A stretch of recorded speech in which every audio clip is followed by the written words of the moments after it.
Good morning. My name is Missy Dominguez. My pronouns are she, her, and I bring you opening words this morning titled Love Brings Us Back to Life by Reverend Peggy Clarke. Easter is a holiday of miracles. It is life from death, joy from sorrow, celebration from mourning. Easter reminds us that all is never lost, that the story continues as long as we are here to tell it. So gather up your worries. We are going to bury them beneath the ground and watch them transform into flowers of hope, pushing through the earth, reminding us on Easter morning that love brings us back to life, calls us from sadness, from grief, from anxiety, into a world renewed and alive and filled with joy once again.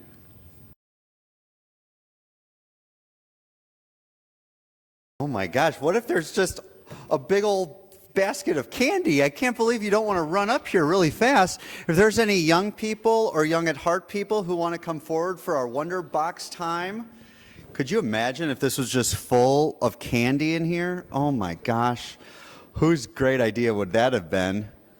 Your parents. Good morning. Good morning. Okay, so this is our Wonder Box, because there's some newer folks here. This is our Wonder Box. Every week, mostly every week, it shows up, and I have no idea what's in it. It's not a prop. And it helps us to be curious about things. So I'm wondering what might be in the Wonder Box this morning. Does anyone want to open it? Would you like to open it? Yeah. So you come over here. It's got this little latch on there. You kind of lift it up from the bottom. There you go. There you go. Pull that off. Perfect. Now lift it up. Oh, how cute. Let's see real quick. You can sit down. Thank you. Oh, let's see. Oh, Sprout. Well, that's a very nice name. Sprout showed up in one of our Easter baskets this morning. And it is what is it? Rabbit, or some people call it a bunny. I like rabbit bunny. There's probably scientists out there who'll tell the difference. So we'll call it a rabbit bunny. And it's carrying one of its eggs. Because you know what? What'd you say? It's carrying a torture. Oh, a torture device. Okay, so Bunny is carrying this egg because, of course, as Missy will explain later, bunnies lay eggs. Wait, what? No. But somehow bunnies and eggs got really associated together. So to me, how many of you got some, did any of you get an Easter basket this morning? Okay, I did not. I must have been a bad boy. But were there any eggs in your Easter basket? Yes. And anything inside those eggs? Yes. Like what? A lot of candy. Yes. Jelly beans. Chocolate. What was that? Squishies. Ooh, that sounds fun. Did anyone get any bunny-related things in your Easter basket? Yes? Yeah. What'd you get? Oh, I thought you meant a carrot. I was like, very healthy. I love that. What about you? A chocolate bunny? What about you? You got this? Okay, yes, this was in yours. And on the drive over, she said, I hate when you put stuff from my house in your basket. I said, well, that's part of the job as being the kid. Did anyone get any peeps? Bunny peeps? Because there's bunny peeps and, yeah? Now how many, yep, did you get one of those? Oh, that's good. Now how many of you got Jesus in your Easter bunny basket? What? Did you not hear about, this is stories about Jesus today. Wait, what you didn't get any Jesus? I did. You did? Okay, tell me more. I didn't. Oh, you didn't. Okay, so up here is a little thing. Some people can read. It says, bunnies and Jesus and eggs. Oh my. Because did you know that, I think the memo got a little lost for some of us kids, but that Easter for some people is not just about bunnies and eggs, however those two relate. It's also about this person named Jesus. Did you ever hear about Jesus? We've talked about Jesus in some of your classes, yes? And he shows up in Easter. You're feeling very talkative today. I love that. So today, Easter is also a little bit about Jesus and what happened and what different people believe happened after on this weekend once a year. So Easter is a time when some people believe that Jesus rose from the dead and overcame death and became everlasting love in the world. And for some people, that is celebrated by a whole lot of chocolate because that is a good thing. And other people celebrate it by going to church or to religious community because that's a place where they can hear beautiful music and they can dress up in nice outfits. Anyone wearing a new outfit like this? This is very nice here. Oh, it's old. Okay. Some people wear like a new thing they might have. Some people have a really nice meal. How many of you have a nice meal on Easter? Right? And so Easter Bunny and the eggs and the Jesus might not show up equally in everyone's day today, but for different people who either identify as Christian or who might be Christian adjacent, that might be some of us, or culturally Christian, might practice some of these rituals or traditions of Easter, and all of us can learn from those messages. Today, the adults are going to be thinking a little bit more about Easter. You're going to get to do some fun things out there, but I hope that we create a little room for all the different ways you might celebrate Easter. So it's not just the chocolate and the candy and the toys, although that's really fun, but also about this idea of maybe there's a message to be learned about good over evil, about life over death, and we'll keep talking about that. As much easier as it is to talk about candy, we're going to explore some of those themes later today. So I'm so excited to see you all run around after service out in the field getting candy and eggs. Can you promise me one thing, though? Can you promise me one thing? Be nice to each other. There's enough eggs for everyone. There's even rules today about how many. Yes. So.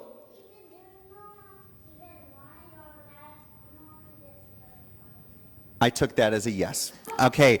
So we're going to sing our children and youth out to their classes as they have a fun morning today. Let us sing.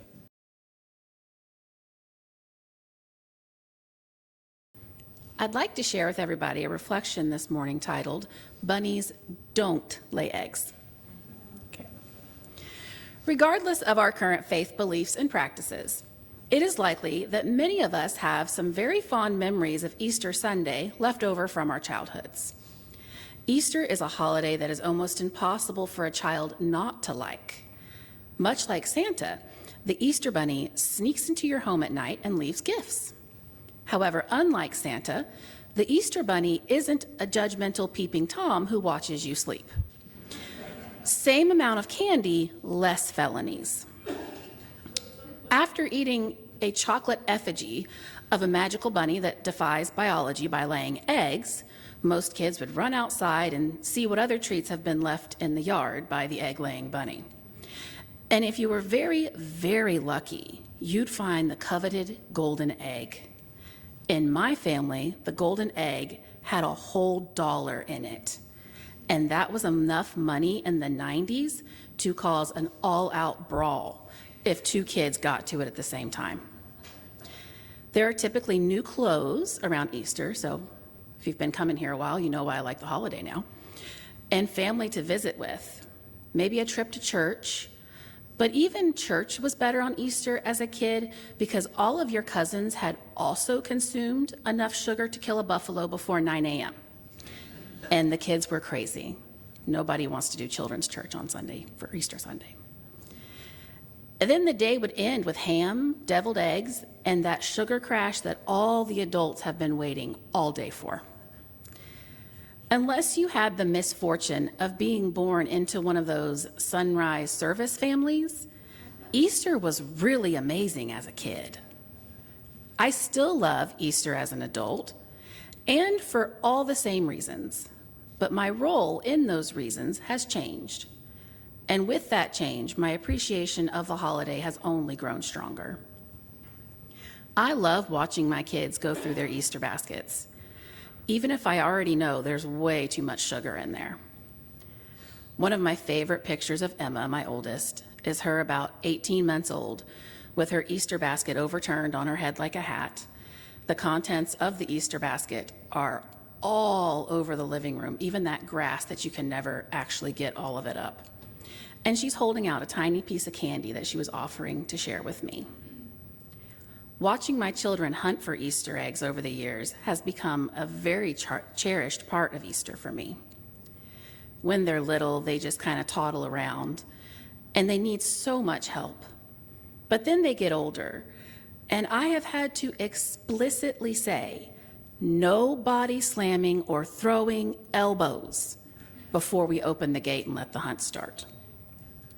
It does bother me a bit that they can find and pick up 700 eggs in less than 10 minutes, but picking up their own shoes will take 3 to 4 business days.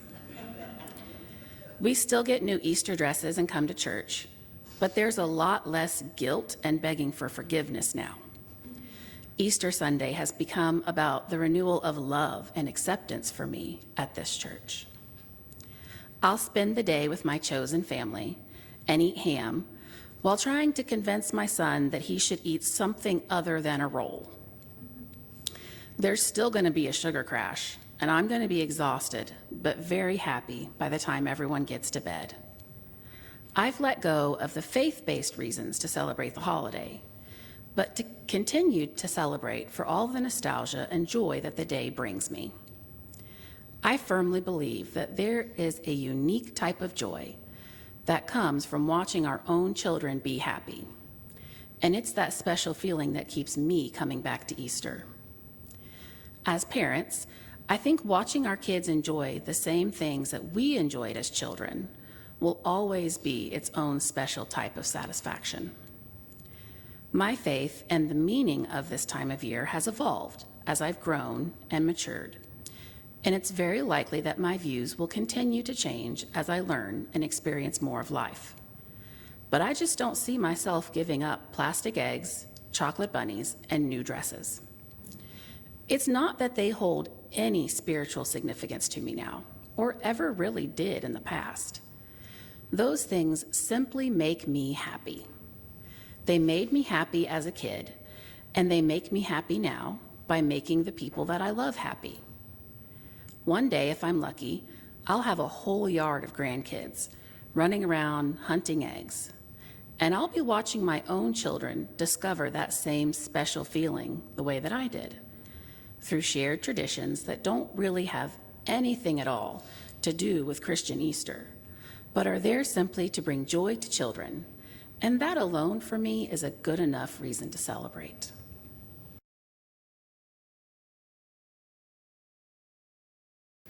Our first reading comes to us this morning from Reverend Paul Stephen Dodenhoff and is titled, Why I Celebrate Easter. People ask me why I celebrate Easter, even though I'm not a Christian or a believer in the physical resurrection of Jesus. I celebrate because I believe it to be a spiritual metaphor, one of the most powerful and heartening of spiritual metaphors, for our own apotheosis and resurrection to a new life. Every day offers us, yet again, the chance to experience our own divinity and spiritual transformation. The stone is rolled away, and the tomb is left empty every time we acknowledge our own Christ reality, or whatever name you choose to use, and the Christ reality of all beings and things as part and parcel of the ultimate divine mystery in which we live and move and have our being. To do that, we must die to our small, petty ego selves, a difficult, often painful process. That, I believe, is the inner meaning and spiritual work of Good Friday, a good day to reflect and to consider our own need to die to self, not in sorrow, but in anticipation of what is to come. Our second reading is called Easter is Breaking by the Reverend Kathleen Rolenz. Somewhere across the world, Easter is breaking. Not the Easter we may think of with arms upraised and he is risen echoing from canyons, but a much quieter, less dramatic Easter. Somewhere in the world, perhaps not this day, but someday soon, a woman and a man rise from their beds, shaking the sleep from their eyes, and find their children already awake and preparing for their morning prayers. There has been no gunfire, no drug wars, no yelling or shouting or screaming, only the quiet of the night and the peace of silence around them. And somewhere in the world, perhaps not this morning, but soon, very soon, a soldier is packing his duffel bag, has emptied out all his bullets, is changing into civilian clothes, and is coming home, for peace has long been established, and there is no need for his presence. And somewhere in the world, Easter dawn breaks over the earth, not only on this day, but every day. And the familiar pulse in our veins throbs of peace, peace, peace.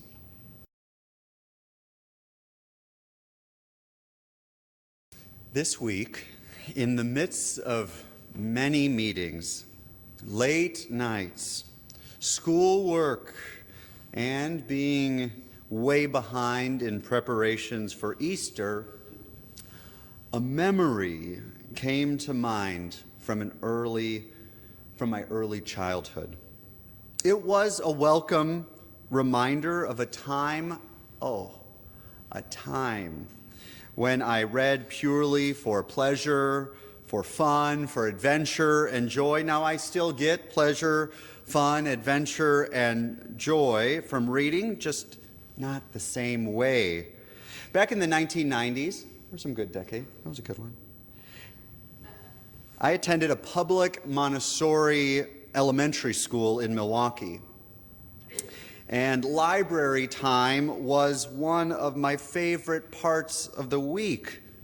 Perhaps it was the freedom I was given to explore the many rows of books, or, this one always stuck out, the simple yet clever protocol of using what seemed like a little paint stick to remember where I pulled a book out so I would return it to the right place afterwards. Maybe you had that too. That Maria was always instilling responsibility and pragmatism, wasn't she? But it was really because each week I was able to find and check out another installment of the best children's series ever published. Yes, I said it. Which is called The Adventures of the Bailey School Kids. Familiar? Are any of you familiar with this series? This is a travesty. Maybe you read it yourself, or you read it to a child in your life. These timeless treasures, you could call them, were likely the most intensive relationship I ever fostered with books. The reason I thought of the Bailey School Kids this week was because Missy's reflection is titled, "Bunnies Don't Lay Eggs." Now, if anyone is not familiar somehow with this book series, which seems hard to imagine considering how generally well-read this congregation seems to be, the setup to each story is found in its title. And it follows almost the exact same formula that Missy used. Here are some of my favorites from this series. Vampires don't wear polka dots. Werewolves don't go to summer camp. Ghosts don't eat potato chips. And a real page-turner, Frankenstein, doesn't plant petunias. Now, whether you've seen vampires, werewolves, ghosts, or Frankenstein do otherwise, the point is that each book sets up an adventure wherein four dear friends, relatable to me at least, third graders, each with different personalities, strengths, and shortcomings, come together to try to make sense of some new character that shows up unexpectedly in their lives at Bailey School. Perhaps it's a substitute teacher, or over summer, a camp counselor, or a new school gardener. But in every book, the Bailey school kids are in for a mysterious journey together. What is powerful about the framing of both Missy's reflection and my favorite childhood literary pastime is that the premise is not existential. Missy's title is not whether bunnies exist, or Easter exists, or regarding the Bailey school kids, whether vampires exist or werewolves exist, but rather these written masterpieces are sparked by some sort of tension.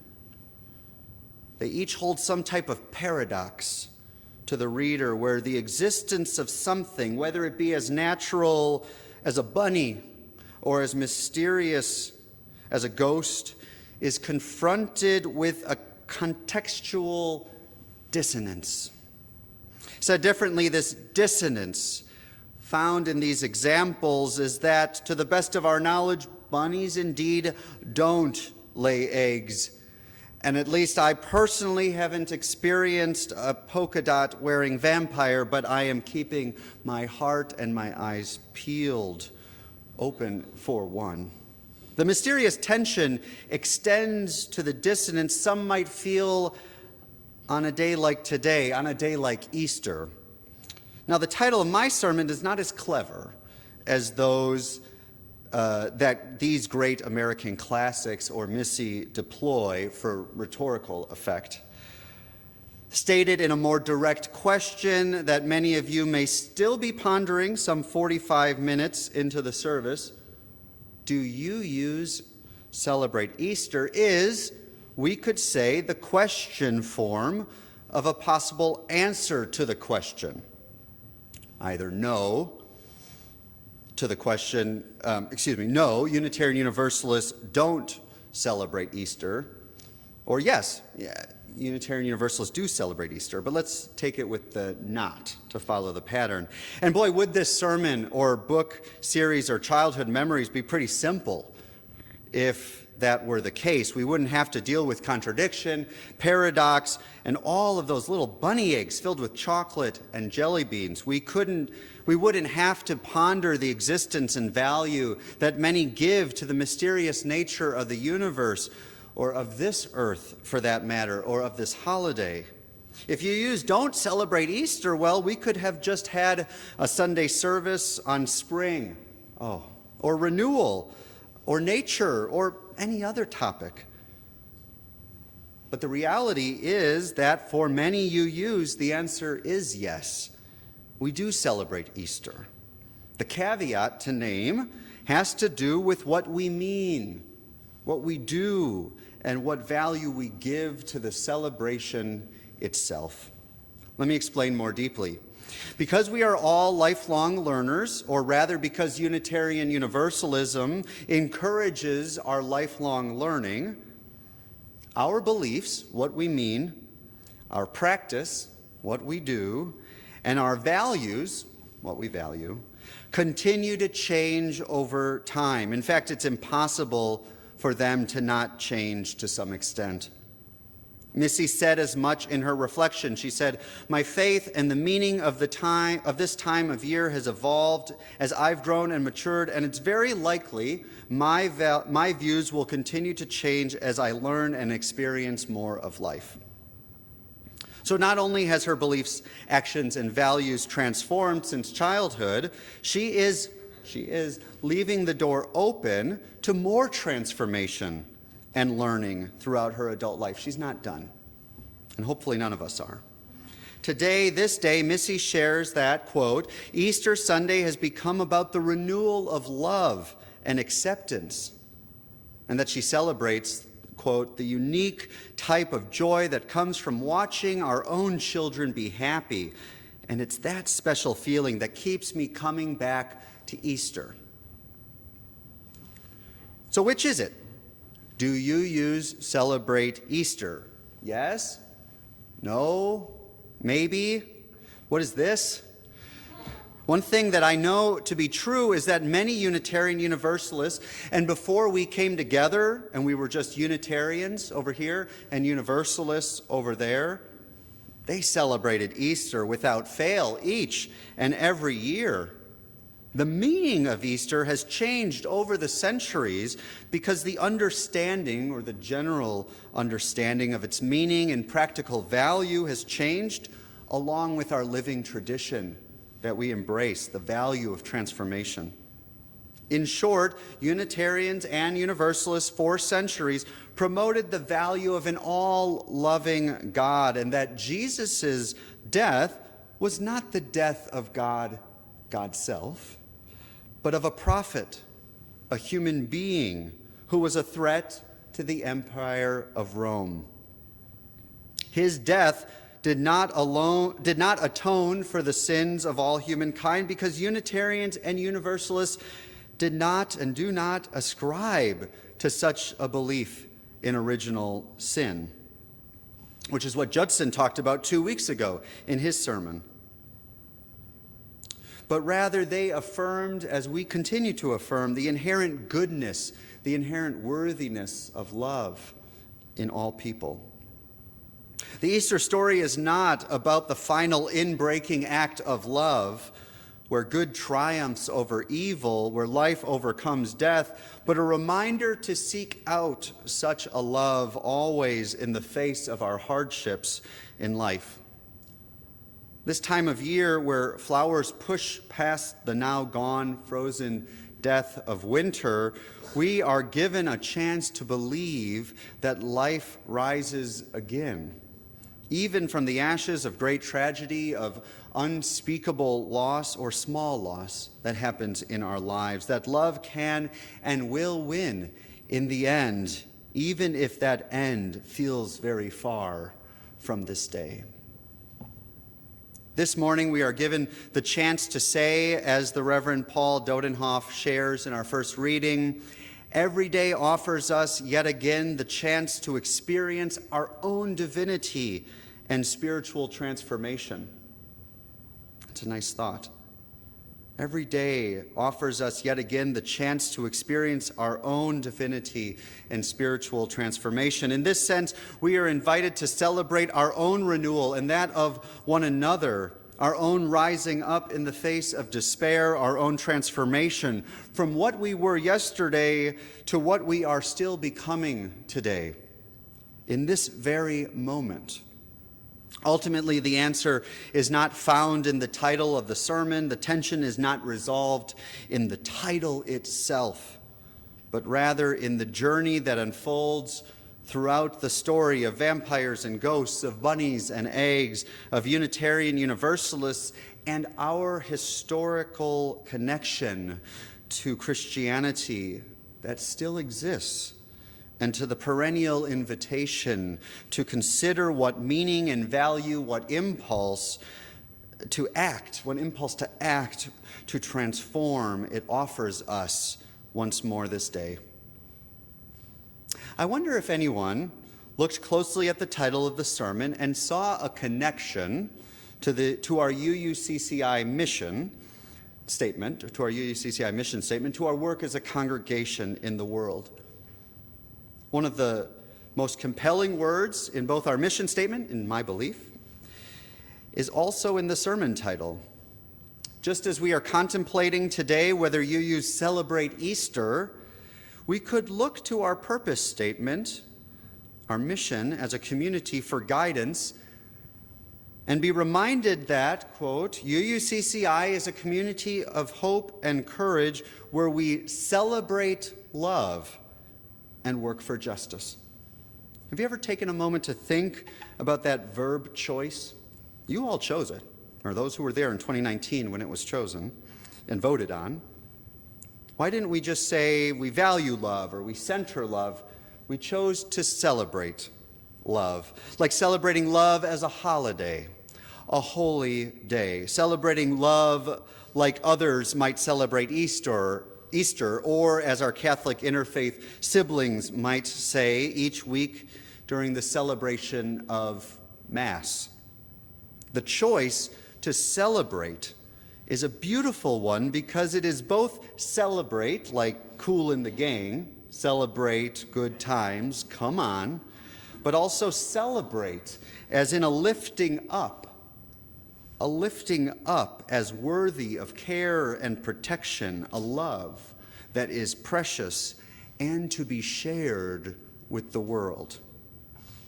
So if our Easter message each year is our annual or semi-annual, or for some of you an ongoing consideration of how we continue to relate to our Christian heritage that over time made this community possible, we might contemplate on that relationship, not just between bunnies and Jesus and eggs, oh my, but on the love that we have committed ourselves to celebrate, not once a year, but every day of our lives. This love, our precious love, and beyond these walls, that illumines this community and our world, may be the warmth and light that carries us forward, that has carried us forward all these centuries later. A loving light that gives us hope in the face of death, to believe life and love wins in the end, and we can be courageous agents. We can be courageous agents of that love that carry that transformation forward into the world. Sure, like many universalizing questions asked of UUs, like, do UUs celebrate Easter? Or, hey, do UUs believe in God? Or do UUs pray? The answer can simply be, well, some do and some don't, and the conversation ends. It depends who you talk to. But that's not a really good story. And that's definitely not reflective of the beauty and diversity of our community and of Unitarian Universalism. The deeper answer, the lasting meaning, like those in the Adventures of the Bailey School Kids, is found in the story that unfolds within the pages of the book. The scripture, for that matter, the ancient and modern stories that keep being retold, the stories of love that unfolds within the heart, that blooms within and throughout the community, and lights our journey beyond this day into the many adventures, challenges, and mysteries that will surely meet us on our way. That is where the lasting meaning comes. And so it is true with Easter. I invite us then to give thanks for the ability to read and write those stories together. And we give thanks for that ability to read and write those stories together in community. May we be fortified in knowing that we are not alone in that journey of life. And may we really feel the love and goodness that we celebrate this day and in all the days of our lives, here and wherever our lives take us. May it be so, and amen.